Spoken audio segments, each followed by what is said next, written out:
Hello everyone, I welcome you all for this session on AdaBoost algorithm in machine learning. Today we are going to demystify the inner workings of this algorithm in detail. By now, we have already covered the decision tree algorithm and bagging technique while covering the notion of random forest algorithm. Moving forward, we are going to build up ahead from that base itself. So if you don't have a bright idea about those algorithms, then I would highly recommend you guys to cover those videos first. You'll find the gateway to these video resources in both I button and description. Alright, that being said, let me tell you a little about the agenda for this session we have over here. We will begin this session on a friendly note by looking into properties of AdaBoost algorithm. Next, we'll cover the working details of AdaBoost algorithm as well as some of its advantages and disadvantages. I hope I have made myself clear with the agenda. Now let us talk about the first agenda pointer on our list, that is building logical intuition for AdaBoost algorithm. In order to do this task, what we'll do is we'll use the notion of decision trees and random forest, and from there we'll build the sense of three main attributes or features of AdaBoost algorithm. If you guys remember, in a random forest, each time we build a tree, we build it until we get all pure leaf nodes. Here, there is possibility that the depth of different trees might vary from each other because ultimately we are using different bootstrapped versions of the dataset and then trying to build a tree out of them. So of course there is this sense of variability in terms of depth of tree. Random forest don't actually control the depth of tree on their own, right? I mean, when we implemented random forest classifier, we passed a max depth parameter to control the depth of tree, but by default the depth is not halted at all. In contrast to that, in a forest of trees made with AdaBoost, the trees are usually just a node and two leaves. These trees are basically termed as stumps, and they are nothing but mere one parent node and two leaves. So instead of trees, we could say that AdaBoost is basically a forest of stumps. And if you think a little, you can clearly say that these stumps are definitely not going to be great at making decisions. I mean, consider this toy data sample over here. Now, a full-fledged decision tree can use all the data features available over here to arrive at a decision. But if you consider the stump, it can only use one feature to judge and make the decision. So definitely it's not going to be effective at making better decisions all alone. We can basically call a stump a weak learner. However, that's the way AdaBoost likes it, and it's one of the reasons why they are so commonly combined. Now let's visit the random forest algorithm again. In case of random forest, each tree has an equal vote on the final classification. I mean, the value of this tree's vote is definitely equivalent to this and multiple trees down the line. In contrast, in the forest made up of stumps, some stumps get more say in the final classification than others. In this particular illustration, let's assume that the larger the stump is, the more the say it has towards the output. Lastly, in a random forest, each decision tree is made independently of the others. In other words, it doesn't matter if this tree is made before this one and if this tree is made before this one, right? Whereas in contrast to that, in case of AdaBoost algorithm, the order of stumps matters a lot. The error that the first stump makes influences how the second stump is made, and the error that second stump makes does influence how the third stump is made, and so on. Now, those three were the important properties of the AdaBoost algorithm. Let's list all of them over here. First one was that the AdaBoost algorithm combines lot of weak learners to make the decision, and those weak learners are called as stumps. Second property was that in AdaBoost, some stumps get more say in the output, whereas some get less say towards the output. Third property was each stump is made by taking the previous stump's error in count. Now that we understand these important properties, let's dive into the working details of AdaBoost algorithm. Let us consider this toy sample data over here to demystify the algorithmic details of AdaBoost. This particular data over here has three features: such as chest pain, blocked arteries, and patient weight. Along with that, we also have a label over here which determines whether the patient has heart disease or not. Now, our task over here is to learn the pattern between these features over here to predict whether the patient has heart disease or not. We'll make these predictions by learning the relationship between these features over here and the label as well. And to do that, with the help of AdaBoost algorithm, what we do is first we assign sample weights to each row in our dataset. The sample weight basically indicates how important it is that this row should be classified correctly. I mean, this is going to be nothing but 1 divided by total number of records or rows in our data initially. Here we have 8 records in our dataset. So the sample weights at the beginning will be 1 by 8 for all the records in dataset. Remember that this sample weight is totally independent of the feature named as patient weight. It is just there to utilize learnings of stumps and then learn from their mistakes.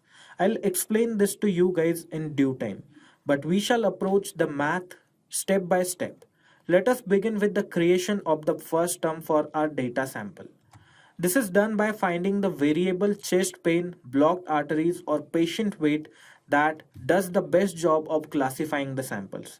Initially, since all the sample weights are same, we can ignore them for a while. We'll start by seeing how well the feature chest pain classifies the sample. Alright. Out of 5 samples with chest pain equal to yes, 3 were correctly classified as having heart disease, and 2 samples with chest pain is equal to yes have been misclassified. I have represented incorrect classification with red color and correct classification with green colored boxes over here. And on the other hand, for chest pain equal to no, 2 samples were correctly classified as not having heart disease, whereas 1 was classified incorrectly.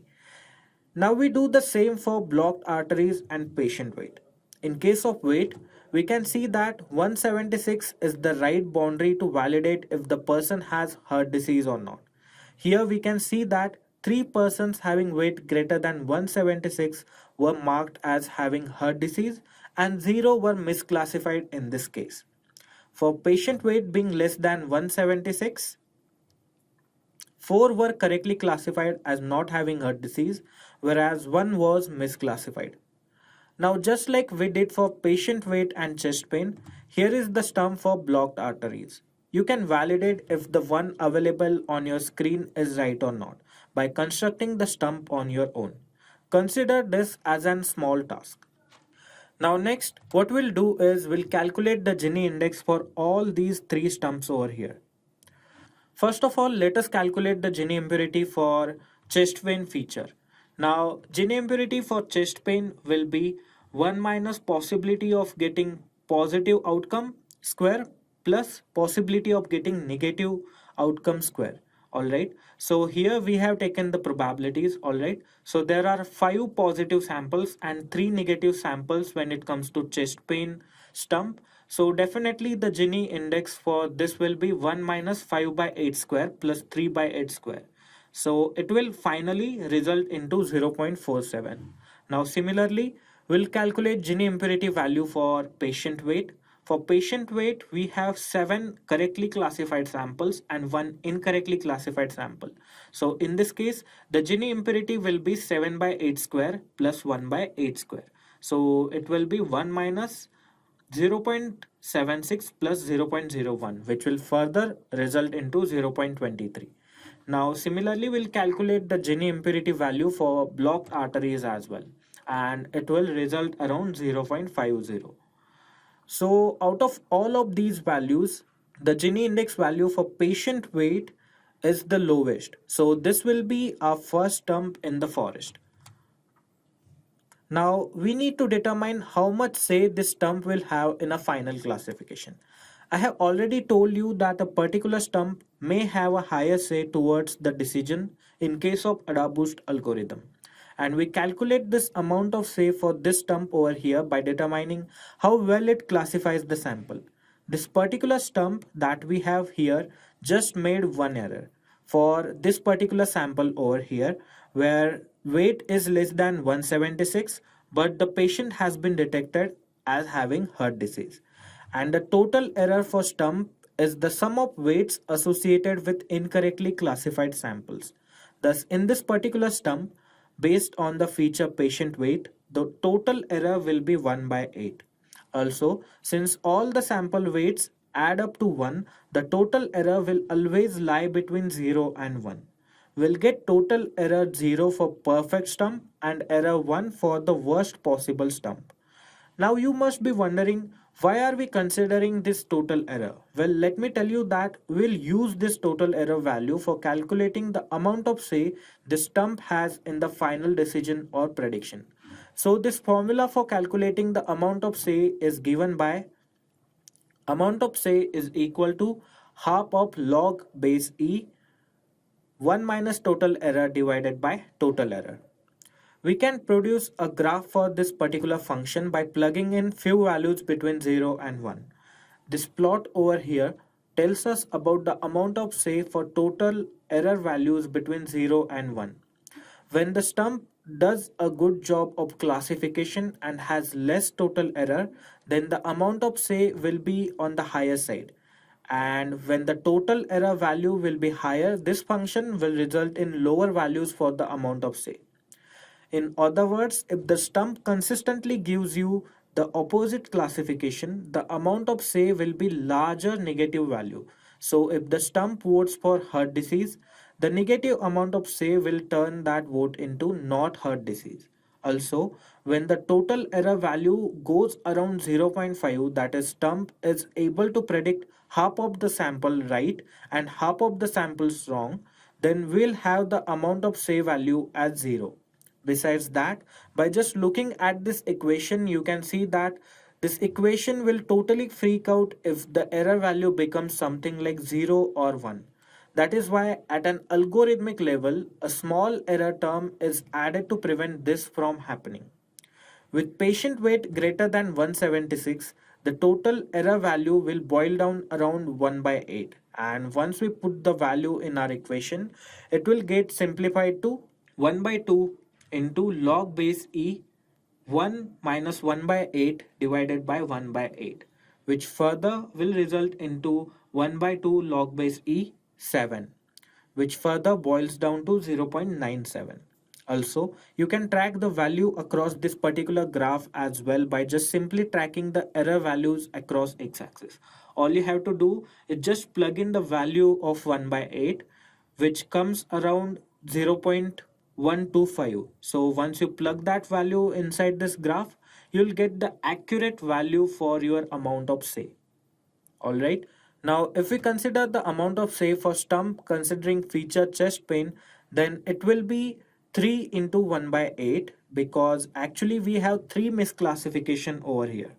Again, if you just track the error value across this particular graph, you'll find out that the amount of say value lies around 0.42.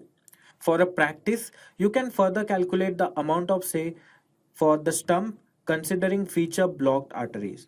Now I hope you guys are clear with how we use the sample weight values to determine the amount of say each stump gets. Now all we have to learn is how to modify stumps by taking error from the current stump. Let's go back to the first stump we constructed. When we constructed this particular stump, all the weights were of similar value, and what that means is we did not emphasize the importance of correctly classifying any particular sample.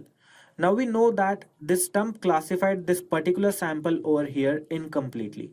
We'll emphasize the need for the next stump to correctly classify it by increasing its sample weight and decreasing all of the other sample weights. Let us start by increasing the sample weight for incorrectly classified sample.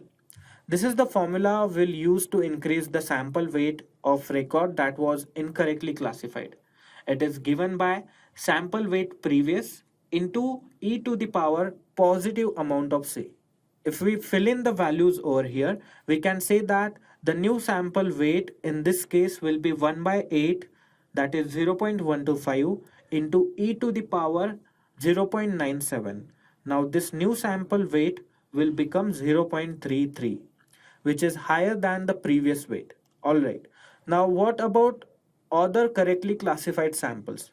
What will be the sample weight value for them? Well, let me tell you, there will be just one slight change in a formula for correctly classified samples weight. We'll just put a negative sign before amount of say. Now new sample weight for correctly classified samples will be sample weight previous into e to the power negative amount of say. Alright.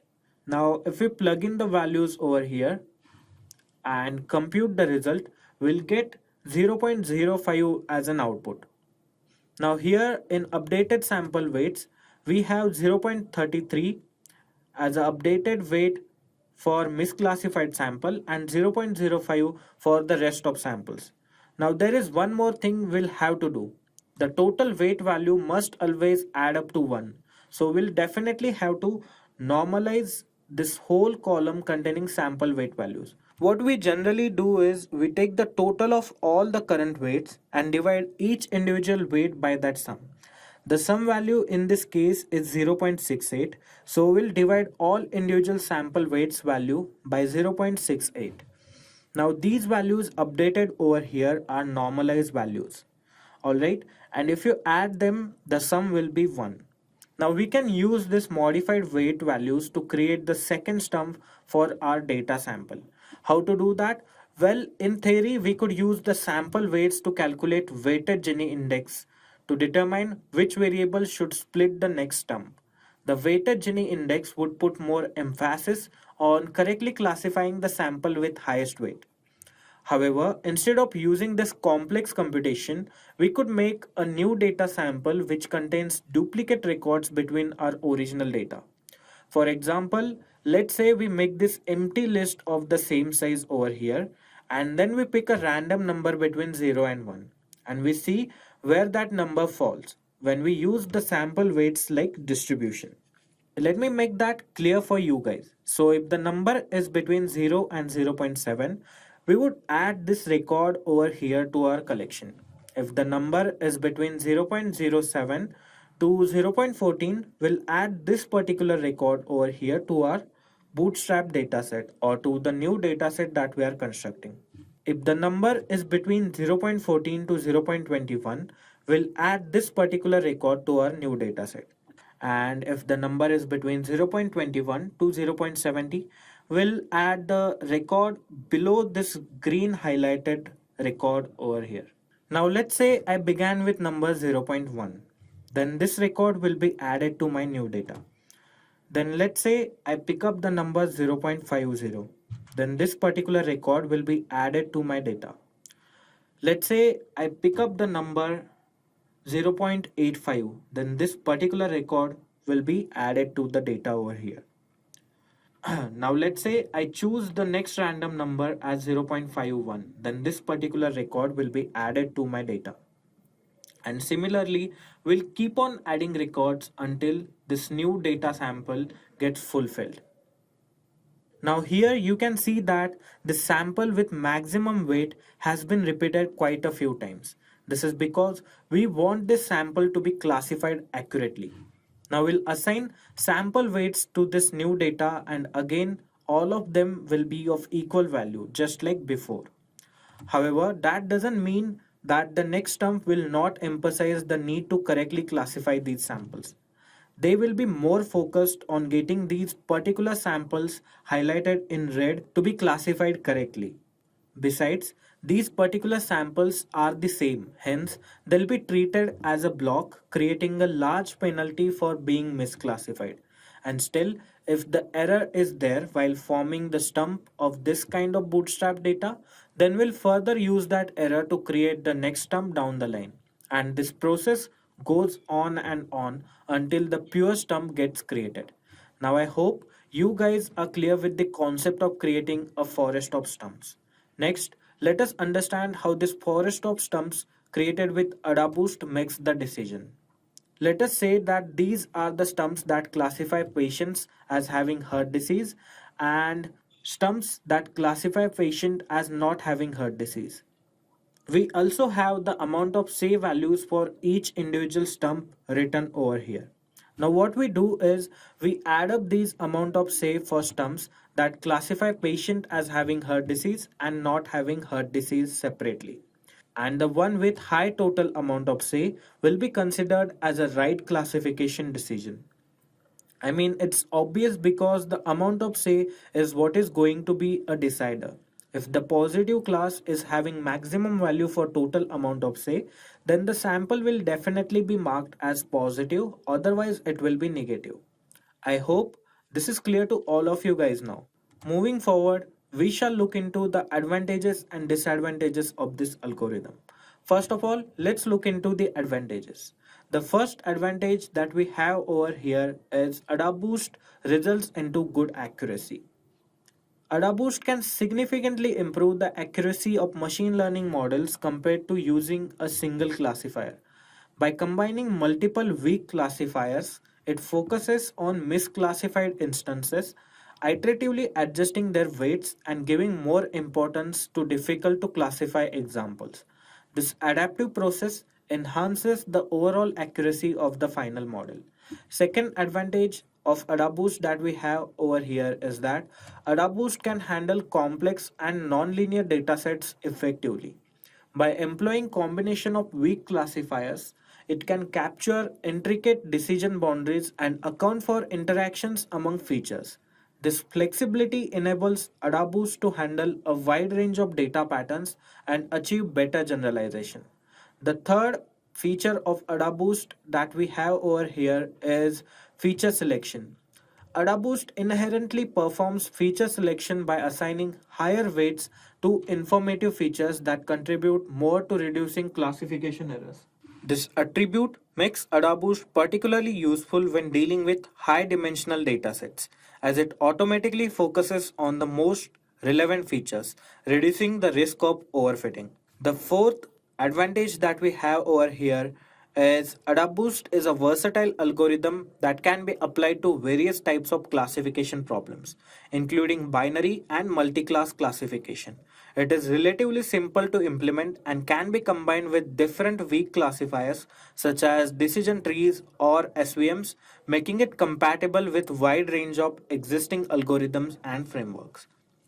Fifth advantage that we have on our list is AdaBoost can handle imbalanced dataset. Imbalanced datasets where one class is represented more than the other pose a challenge for many classification algorithms. AdaBoost can handle such situations by effectively adjusting weights based on the relative importance of minority class instances, giving them higher weightage during training and thereby improving their classification performance. Alright, that being said, let us go ahead and look into few pitfalls or limitations this algorithm brings to the table. AdaBoost is quite sensitive to noisy data. Since it assigns higher weights to misclassified instances during training, outliers or incorrectly labeled data can have a significant impact on the final model. It may lead to overfitting where the algorithm gives too much importance to noisy or irrelevant data points, resulting in reduced generalization performance. Now, the second disadvantage that we have over here is that AdaBoost can be computationally expensive, especially when dealing with large datasets or complex weak learners. Each weak learner is trained sequentially, and subsequent iterations focus more on previously misclassified instances, which can increase training time. I mean, we saw how much of a math was required for creation of a single stump. I mean, if you are creating second stump, then you'll have to track the error, then you'll have to calculate the amount of say values, then you'll have to create another bootstrapped sample by giving new weight values, which is going to require a lot of computation. So definitely this is computationally expensive. Now, the third disadvantage that we have over here is lack of transparency and interpretability. The AdaBoost model is an ensemble of weak learners, making it challenging to interpret and understand the reasoning behind individual predictions. Unlike some other algorithms like decision trees, AdaBoost does not provide explicit rules or features importance measures, which can make it difficult to explain the model's decision to stakeholders. Now, the fourth disadvantage that we have over here is susceptibility to biased data. AdaBoost can be influenced by biased datasets, where certain classes or attributes are underrepresented or overrepresented. If the training data is imbalanced or biased, AdaBoost may prioritize the majority class or bias features, leading to skewed model. Handling class imbalance and data bias is crucial to ensure fair and accurate predictions when working with AdaBoost algorithm. The final disadvantage that we have over here is parameter sensitivity. AdaBoost has several hyperparameters that need to be tuned for optimal performance. The number of iterations, the learning rate, and the choice of weak learners all impact the final results. Selecting inappropriate values for these parameters can definitely lead to suboptimal performances, including overfitting or even underfitting. Alright, those were the disadvantage of this algorithm. Now I hope the theory part we covered through this particular session is clear to all of you guys out there. We'll be covering the hands-on demonstration through the separate video. So make sure that you guys stay tuned with our YouTube channel until then. Thank you all for being here till the end of this video. Goodbye until next time. If you want to make a career in data science, then Intellipaat has IIT Madras Advanced Data Science and AI Certification Program. This course is of very high quality and cost effective as it is taught by IIT professors and industry experts.